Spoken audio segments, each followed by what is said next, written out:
По городам они есть, но вот, как я сказал, по городу Сухум, городской пляж, их всего 3. Это очень мало на такую территорию. Вот по Гулрыбскому району там более-менее как-то охватывают эту всю площадку. В основном спасатели есть вот на территориях, где в аренде пляжи.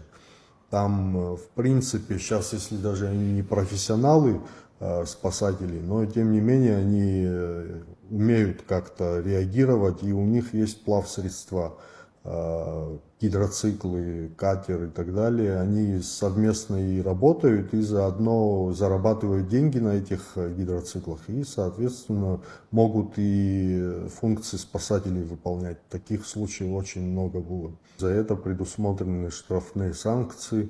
Мы, в принципе, всех глав администрации городов, кто не был готов, мы их оштрафовали. Но дальнейшие действия не изменились. Так же, как пляжи не были готовы, так они и не готовы.